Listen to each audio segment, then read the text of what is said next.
In the heart of old Edinburgh, where narrow alleys intertwine and ancient stones whisper secrets of the past, stands a majestic clock tower, towering over an old building that breathes centuries of history. Tourists see it every day, taking pictures, passing by oblivious to the absolute terror dwelling in its upper chambers. But for the native Edinburghers, especially those living in its shadow, the cold whispers of the wind that sometimes lash their faces carry not only the dust of time, but the echo of ancient cries of despair, horrifying tales of death, and stories of souls trapped in endless temporal loops. I've always been fascinated by the legends of the Edinburgh Clock Tower. They weren't just tales of Clockmaker John who vanished in 1799, when the clock stopped dead at midnight. It was far deeper than that. Whispers spoke of an entity that transcended our understanding of time and space. This entity, the Chrono-Keeper, was said to be an ancient time god trapped in the clock through old rituals.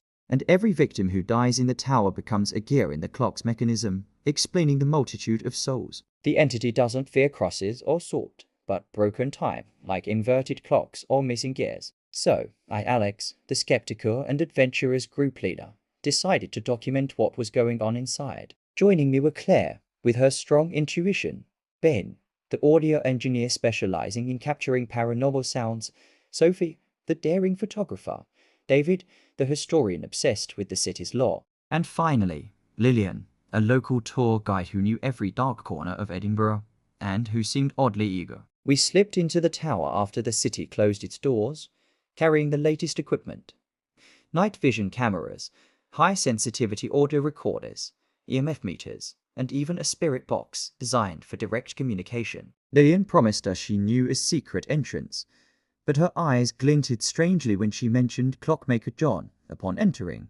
We felt a bone-chilling cold, unrelated to the night's temperature. Ben set up recorders in various corners of the upper clockroom, while Alex mounted the cameras. David was engrossed in ancient notes Lillian had given him, speaking of the Chrono-Keeper, an ancient entity residing in the clock, feeding on moments of human terror and trapping victims in endless temporal loops. As he read, strange symbols appeared on the notes in a deep crimson hue, as if freshly written in blood. Lillian silently stared at the wall, muttering to herself, "Father, their protection," before turning to us with a faint smile. Meanwhile, we heard the first sounds, faint, mechanical, childlike giggles, like insane clock ticks, coming from below. Claire shivered. "They're here, the trapped children." These were the spirits of children who had vanished in the 19th century while visiting the tower, appearing as small shadows and laughing with a clock-like sound. They tried to warn us, but their words were garbled. Lillian, in a calm tone, explained that these children appear to those who try to tamper with time, and that they are trying to protect us, or perhaps drag us to their fate. At precisely midnight, all our equipment suddenly died. Camera lights went out, recorders stopped spinning. The darkness was absolute and eerily silent. Then we heard a sound. It wasn't the ticking of a clock. It was a deep, agonizing moan, as if coming from within the very walls. This was followed by a sharp metallic screech, as if the colossal gears were moving against their will. Suddenly, the devices flickered back to life, but they began displaying unsettling images, distorted footage of us running in endless loops or screaming silently. A message flashed on the camera screens. "Time is mine." Ben felt a supernaturally cold gust of wind sweep across his face, accompanied by the smell of rusty metal and ancient oil, mixed with the stench of decaying blood. Sophie, trying to capture photos, suddenly screamed, "It's moving!" In the oppressive darkness, we saw glowing red eyes, like embers, appearing and disappearing between the massive gears, watching us. They weren't human eyes, but bestial, filled with pure hatred. Then we heard another sound, a deep, guttural whisper echoing through the room, as if from an abyss, saying, "Every moment of terror empowers me." The true horror began. Small objects started falling, chairs rattled, and shadows began to move on their own. The spirit box began emitting distorted noises, then clear words. "Get out, this is my place.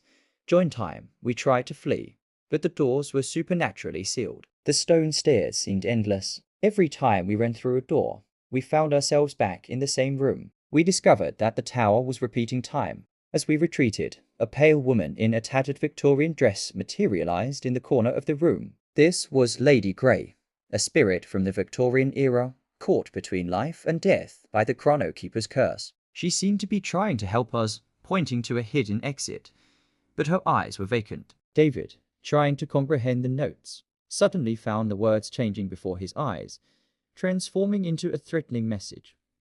"You will pay for your curiosity." Then, blood began to ooze from the notes, staining his hands. He discovered that the manuscript spoke of a missing gear, a key to temporarily disabling the Chrono-Keeper. He also read that every victim who dies in the tower becomes a gear in the clock's mechanism, explaining the multitude of trapped spirits. Amidst the chaos, a small child, with blonde hair and wide, empty eyes, appeared, drawing strange symbols on the walls. This was Isabel, the ghost child who vanished long ago. She began pointing frantically to a specific section of the wall, hinting at a hidden room. We discovered a secret room behind the clock itself, hidden behind a broken wooden panel. The room was filled with broken pocket watches displaying various dates of death, all set to midnight. On the walls, there was an ancient mural depicting the Chrono-Keeper, a dark entity with glowing red eyes, draped in a robe of rusty gears, holding a pocket watch showing the moment of its victims' deaths as it devoured human souls.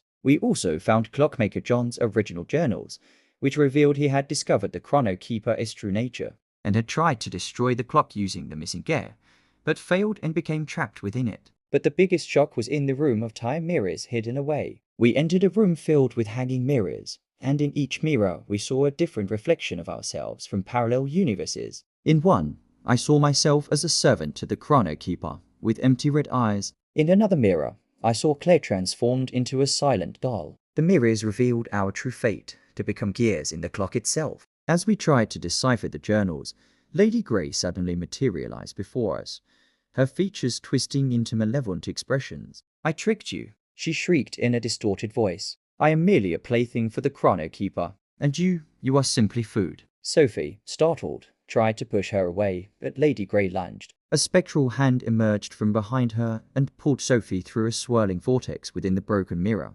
which had been hanging on the wall. We heard her scream, then a chilling metallic grinding sound followed by silence. Sophie was gone, sucked into what seemed like another dimension. Our electronic devices began displaying visions of our future.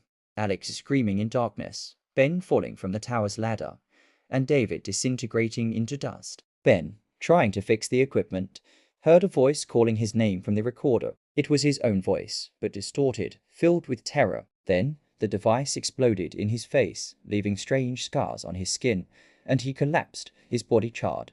Isabel, the ghost child, reappeared, and was frantically pointing to a specific spot on the floor. When we dug there, we found the missing gear, a small, ancient-looking metallic piece. This gear was our last hope to stop the Chrono-Keeper. But as Alex tried to insert the gear into the clock, the Chrono-Keeper himself appeared. He was a tall shadow with glowing red eyes, clad in a robe of rusty gears, holding a pocket watch that displayed Alex's image and impending death date. He extended his shadowy arm towards David, who held the journals.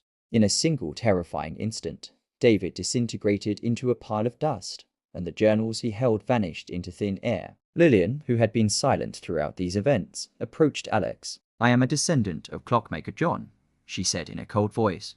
"My family acts as bait for the Chrono-Keeper in exchange for their protection. I brought you here." She then vanished into the darkness, leaving Alex alone with the Chrono-Keeper. Alex was the only one left. He knew there was no escape. In a moment of desperation, he managed to hurl the gear towards the clock's mechanism. He heard a loud screeching sound, then an absolute silence. Somehow, Alex managed to stumble out of the tower with the first faint ray of dawn. He was exhausted, terrified, and utterly changed. But what he saw outside the tower was even more horrifying than anything within it. Time outside the tower had stopped. The street was completely deserted, people frozen in place, all the city clocks pointing to midnight. In his hand, Alex found an ancient pocket watch he hadn't seen before. It was ticking counterclockwise, and with every passing second, his hair turned white, and wrinkles appeared on his face. The watch was stealing his life. He heard the Chrono-Keeper's voice, whispering in his ear from everywhere, from the wind, from the city's silence, from his own heartbeat. "Time is mine, and you are now part of it."